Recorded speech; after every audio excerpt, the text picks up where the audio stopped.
നാരായണം നമസ്കൃത്യ നരം ചൈവ നരോത്തമം ദേവീം സരസ്വതീം വ്യാസം തതോ ജയമുദീരയേ. അർത്ഥശാസ്ത്രമിദം പുണ്യം ധർമ്മശാസ്ത്രമിദം പരം മോക്ഷശാസ്ത്രമിദം പ്രോക്തം വ്യാസേനാമിത ബുദ്ധിനാ.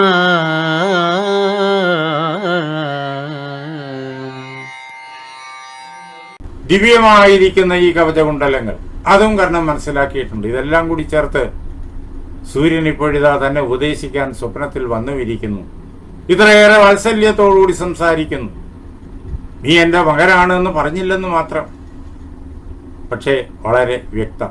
അങ്ങനെ കർണൻ, ബുദ്ധിമാനായ കർണൻ അതെല്ലാം മനസ്സിലാക്കിയിട്ടുണ്ട്. ഇപ്പോഴിതാ കൃഷ്ണൻ നേരിട്ടങ്ങ് പറഞ്ഞു, നീ കൗന്ദേയനാണ്, നീ പാണ്ഡവനാണ്, അതുകൊണ്ട് എന്നോടൊപ്പം നീ വരിക, ഈ ഭൂമിയെ മുഴുവൻ നീ ഭരിക്കുക, കുന്തിയെ സന്തോഷിപ്പിക്കുക.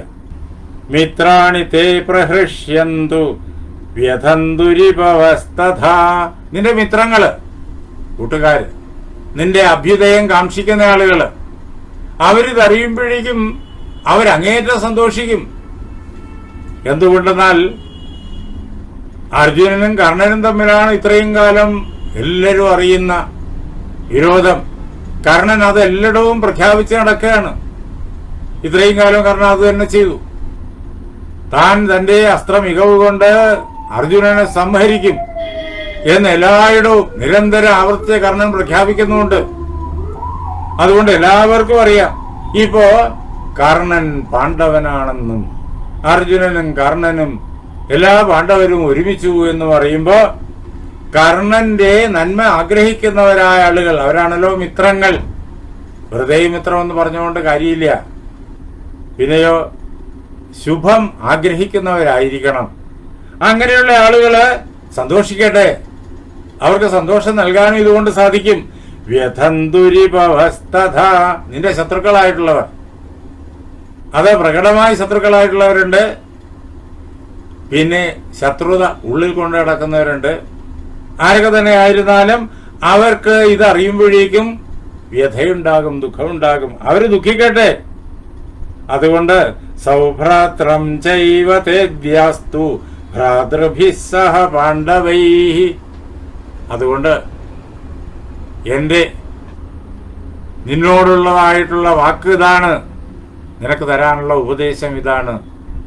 നിന്റെ സഹോദരന്മാരായിരിക്കുന്ന പാണ്ഡവന്മാരോടൊപ്പം നിന്റെ സൗഭ്രാതൃത്വം, നിന്റെ സാഹോദര്യം, അത് നീ പ്രഖ്യാപിക്കുക. പാണ്ഡവന്മാരറിയട്ടെ, ലോകം അതറിയട്ടെ. അതിലൂടെ നീ ആർക്കും ലഭിക്കാത്തതായ ഈ മഹൈശ്വര്യം അത് കൈവരിക്കുക. യുധിഷ്ഠിരനെ യുവരാജാവായി കിട്ടുക, മഹാബലശാലിയായ ഭീമനെ അനുജനായി കിട്ടുക, ലോകം കണ്ട വിലാളിവീരനായ അർജുനനെ തന്റെ അനുജനായി കിട്ടുക, തന്റെ ആജ്ഞകൾ പരിപാലിക്കുന്നതിനായി കിട്ടുക, മഹാവീരന്മാരായ നകുലസഹദേവന്മാരെ തന്റെ അനുജന്മാരായി കിട്ടുക. ഇതിൽ പരം ഭാഗ്യം വന്നിരിക്കുന്നു. ആ ഒരു സൗഭാഗ്യം നിനക്ക് കൈവരട്ടെ എന്ന് കൃഷ്ണൻ വളരെ ഉചിതമായി, ക്രമമായി, മധുരമായ വാക്കുകൾ, എന്നാൽ ഹൃദയത്തിനുള്ളിലേക്ക് തറഞ്ഞു കയറുന്ന വാക്കുകൾ കൊണ്ട് ആർക്ക് നിഷേധിക്കാൻ കഴിയാത്ത അത്ര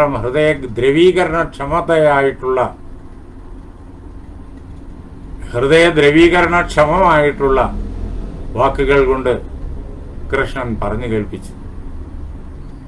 ഇനി ഇതൊക്കെ പറയുമ്പോഴും കൃഷ്ണൻ ഒരാളുടെ പേര് മാത്രം പറഞ്ഞില്ല.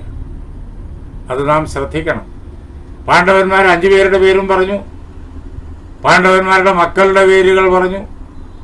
മക്കളെ കുറിച്ച് പലതവണ പറയുകയാണ്. പാണ്ഡവീയന്മാർ പലതവണ പറയാണ്. സുഭദ്രയുടെ മകനെ കുറിച്ച് പറഞ്ഞു, ദ്രൗപദിയുടെ മക്കൾ, പാണ്ഡവരുടെ മക്കൾ, അവരെ കുറിച്ച് പലതവണ പറഞ്ഞു. അവരെങ്ങനെ സേവിക്കുമെന്ന് പറഞ്ഞു. അതേപോലെ തന്നെ ബന്ധുജനങ്ങളെ കുറിച്ച്, പാഞ്ചാലന്മാരെ കുറിച്ച്, അന്ധകന്മാരെ കുറിച്ച്, വൃഷ്ണികളെ കുറിച്ച്, അതേപോലെ അങ്ങ് ദക്ഷിണ ഭാരതത്തിലെ രാജാക്കന്മാർ, ചേരന്മാർ, ചോളന്മാർ, പാണ്ഡ്യന്മാർ, അവരെയൊക്കെ കുറിച്ച് ദ്രാവിഡാഹ എന്നുള്ള ഒറ്റ വാക്കിൽ പറഞ്ഞു. ആന്ധ്രയിലെ രാജാക്കന്മാരെ കുറിച്ച് പറഞ്ഞു. ഭാരതം അഖണ്ഡമാണ്, ഒന്നാണ് എന്നുള്ളത് ഇന്നു തുടങ്ങിയതല്ല. ഇത് വേദങ്ങളുടെ കാലത്തേയുള്ളതാണ്. ഇതാ മഹാഭാരതത്തിനകത്തും അത് നമുക്ക് നേരിട്ട് കേൾക്കാം. നമ്മുടെ നാട്ടിലുണ്ടായ പതിറ്റുപത്ത് തുടങ്ങിയ കൃതികളിലും നേരിട്ട് കേൾക്കാം. ചിലപ്പതികാരത്തിൽ അത് കേൾക്കാം. ഭാരതം അഖണ്ഡമാണ്. കന്യാകുമാരി മുതല് അങ്ങ് ഹിമാലയ പർവ്വതം വരെ, കാശ്മീരം വരെ, കാംബോജം മുതല് അങ്ങ് പടിഞ്ഞാറേ അറ്റം വരെ, ബലൂചിസ്ഥാൻ വരെ ഭാരതം ഒരൊറ്റ രാഷ്ട്രമായിരുന്നു പണ്ടേ. അതൊക്കെ ഈ ശ്ലോകങ്ങൾ, ഈ മഹാഗ്രന്ഥങ്ങൾ വായിക്കുമ്പോൾ നമുക്കറിയാൻ കഴിയും. ഇംഗ്ലീഷുകാർ വന്നിട്ടാണ് ഭാരതം ഉണ്ടാക്കിയത് എന്ന് ഒരുപാട് പണ്ഡിത ശ്രേഷ്ഠന്മാരായി നടക്കുന്ന ആളുകൾ പ്ലാറ്റ്ഫോമുകളിൽ നിന്ന് പറയുന്നു, പുസ്തകങ്ങളിൽ എഴുതി വിടുന്നു. അങ്ങനെ പുതിയ തലമുറയെ പഠിപ്പിക്കുന്നു, പഠിപ്പിച്ച് വഴിതെറ്റിക്കാനുള്ള പണികളൊക്കെ ചെയ്യുന്നു. ഇംഗ്ലീഷുകാരല്ല ഭാരതം ഉണ്ടാക്കിയത്. ഭാരതം പണ്ടേയുള്ളതാണ്. മഹാഭാരതത്തിലും വാൽമീകി രാമായണത്തിലും വേദ ഉപനിഷത്തുകളിലും ഒക്കെ ഈ അഖണ്ഡമായ ഭാരതത്തെ നമുക്ക് നേരിട്ട് കാണാം. സാംസ്കാരികമായും ഭരണയന്ത്രപരമായും ഒക്കെ ഭാരതം ഒന്നാണ്. അത് ഇതിന്റെ വേറൊരു തെളിവ്. അത് ഈ സന്ദർഭം കൊണ്ടത് പ്രത്യേകമായി സൂചിപ്പിച്ചു എന്നേ ഉള്ളൂ. ഇങ്ങനെ ഭാരതത്തിലുള്ള എല്ലാവരെയും കുറിച്ച് കൃഷ്ണൻ പറയുമ്പോ ഒരാളെ കുറിച്ച് മാത്രം പറഞ്ഞില്ല. ആദ്യം പറയേണ്ട പേരതാണ്. ആദ്യം പറയേണ്ട പേര് പറഞ്ഞില്ല. ഈ 5 പാണ്ഡവന്മാർക്കും ഒരു പത്നിയുണ്ട്, ദ്രൗപദി. ആ ദ്രൗപദി കർണനെ എങ്ങനെ കാണും എന്ന് കൃഷ്ണൻ മിണ്ടിയിട്ടില്ല. ദ്രൗപദിയുടെ മക്കളുടെ കാര്യം പലതവണ പറഞ്ഞിട്ടും ദ്രൗപദിയുടെ കാര്യം പറഞ്ഞില്ല. പാഞ്ചാലന്മാരുടെ കാര്യം പലതവണ പറഞ്ഞിട്ടും ദ്രൗപദിയുടെ കാര്യം പറഞ്ഞില്ല. എന്തേ പറയാത്തത്? കൃഷ്ണൻ അറിയാം കർണന് വരാൻ പറ്റൂല. തന്റെ ഈ നിർദ്ദേശം കർണന് സ്വീകരിക്കാൻ പറ്റൂല. എന്താ കാരണം? ദ്രൗപദിയോട് കർണൻ കാണിച്ച കൊടിയ പാതകം. ആ സഭാഗ്രഹത്തിൽ വച്ച് കർണൻ ചെയ്ത ക്രൂരകർമ്മം, വികർമ്മങ്ങളുടെ കൂട്ടത്തിൽ ഏറ്റവും നീചമായ വികർമ്മം അതാണ്. പ്രവൃത്തിയെയും നിവൃത്തിയെയും ഈ ആസുരീ ബുദ്ധികൾക്ക് അറിഞ്ഞുകൂടാ എന്ന് ആണല്ലോ ഭഗവാൻ ഈ ശ്ലോകത്തിൽ പറഞ്ഞിരിക്കുന്നത് ഗീതയിലെ 16-ാം അധ്യായത്തില്. പ്രവൃത്തിം ച നിവൃത്തിം ച ജനാന വിദുരാസുരാഹ. അസുരീ ബുദ്ധികളായിട്ടുള്ള ആളുകൾക്ക് പ്രവൃത്തിയെയും നിവൃത്തിയെയും കുറിച്ച് യാതൊന്നും അറിയില്ല. ആ പ്രവൃത്തിയെ രണ്ടായിട്ട് വിഭജിക്കാം. നേരത്തെ അതെല്ലാം വിശദീകരിച്ചിട്ടുണ്ടല്ലോ, കർമ്മമെന്നും വികർമ്മമെന്നും. ഈ അസുരീ ബുദ്ധികൾ എപ്പോഴും വികർമ്മമേ ചെയ്യൂ.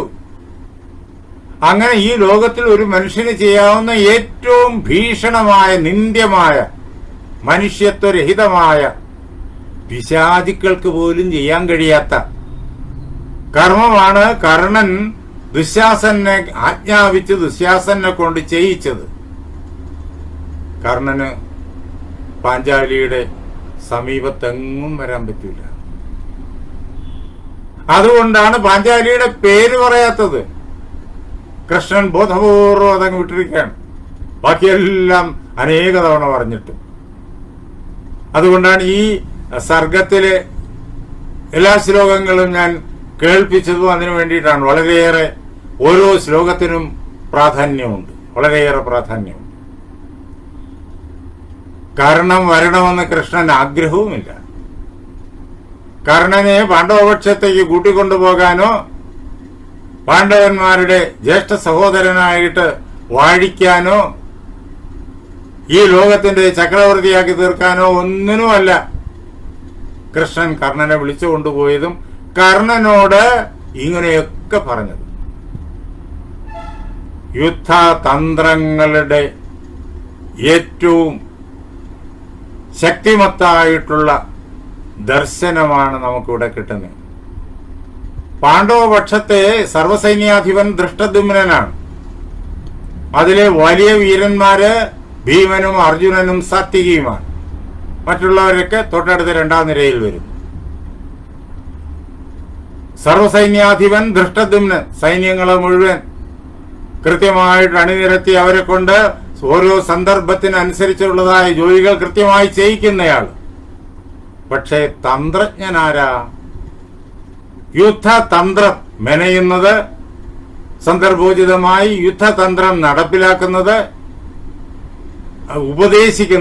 യുദ്ധതന്ത്രം ഉപദേശിക്കുന്നത്, യുദ്ധതന്ത്രം മെനയുന്നതും യുദ്ധതന്ത്രം ഉപദേശിക്കുന്നതും കൃഷ്ണനാണ്. കൃഷ്ണൻ കൊടുക്കുന്ന കൽപ്പനയെ സൈന്യങ്ങളെ കൊണ്ട് അതേ പ്രകാരത്തിൽ പ്രവർത്തിപ്പിക്കുന്ന ജോലിയാണ് ദൃഷ്ടദ്യുമ്നൻ ചെയ്യുന്നത്.